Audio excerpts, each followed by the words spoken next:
Assalamualaikum warahmatullahi wabarakatuh. Perkenalkan, nama saya Muhammad Hadani Mahmud Ali dengan NIM 12021818210 dari kelas SI 4206. Pada kesempatan kali ini, saya akan menjelaskan mengenai Big Data.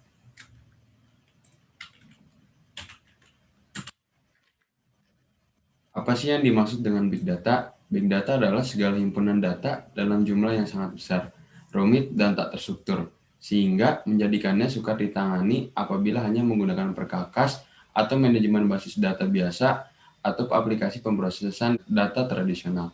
Nah, yang dimaksudkan di sini adalah bahwa Big Data adalah merupakan kumpulan data yang lebih besar dan lebih kompleks terutama dari sumber data baru.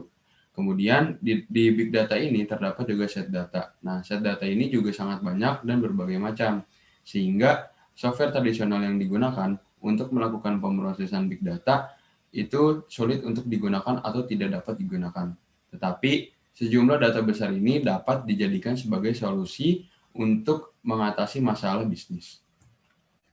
Big Data di sini memiliki hukum 3V, yaitu volume, variety, dan velocity.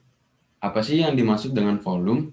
Nah, volume di sini maksudnya adalah sebagai ukuran data dalam Big Data di mana melakukan proses yang cukup besar untuk Big Data. Kemudian yang kedua terdapat variety. Nah, variety ini merupakan berbagai jenis data yang tersedia. Biasanya data tradisional itu lebih terstruktur. Seiring berkembangnya Big Data, ada juga data yang belum terstruktur. Contohnya itu seperti teks, audio, dan video. Nah, untuk ketiga hal tersebut biasanya memerlukan waktu untuk dapat diproses agar dapat mendapatkan hasil analisis dari data-data tersebut. Kemudian yang terakhir velocity. Velocity dapat diartikan juga sebagai kecepatan. Nah, yang dimaksud dengan velocity di sini bahwa di mana data yang diterima akan langsung diproses. Kemudian terdapat beberapa smart devices yang menggunakan internet beroperasi dalam waktu nyata dan akan memerlukan evaluasi dan tindakan secara real time. Nah, dari ketiga hukum 3V ini terdapat juga 2V atau yang pertama adalah value atau nilai, kemudian ada veracity atau kejujuran. Selanjutnya terdapat implementasi Big Data pada industri.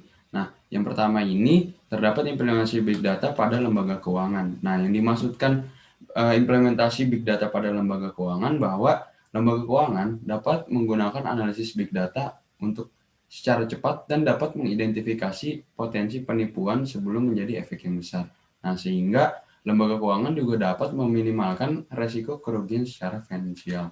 Kemudian yang kedua, implementasi Big Data terdapat pada perusahaan telekomunikasi. Nah, yang dilakukan pada implementasi Big Data pada perusahaan telekomunikasi ini bahwa perusahaan telekomunikasi dapat memanfaatkan analisis Big Data untuk mencegah penghancuran pelanggan dan juga merencanakan cara terbaik nih untuk mengoptimalkan jaringan nirkabel yang baik maupun yang sudah ada. Kemudian yang ketiga, implementasi Big Data pada perusahaan asuransi. Nah, pada perusahaan asuransi ini menjelaskan bahwa implementasi Big Data untuk mengkategorikan pengajuan asuransi yang dapat diproses dan mana saja yang perlu untuk divalidasi terlebih dahulu sebelum dilakukan survei oleh pihak si asuransi tersebut. Kemudian yang terakhir, terdapat implementasi Big Data pada pemerintahan.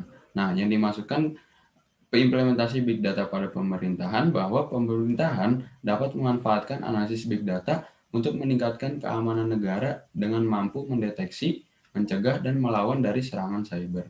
Nah, dari keempat contoh implementasi Big Data ini yang terdapat di dalam industri hanya sebagian dari beberapa contoh saja. Masih banyak contoh-contoh implementasi Big Data yang dapat dilakukan di bidang industri seperti ini, di mana Big Data digunakan untuk membantu dalam proses bisnis yang ada. Sekian dan terima kasih. Apabila ada kesalahan, kurang lebihnya mohon maaf. Wassalamualaikum warahmatullahi wabarakatuh.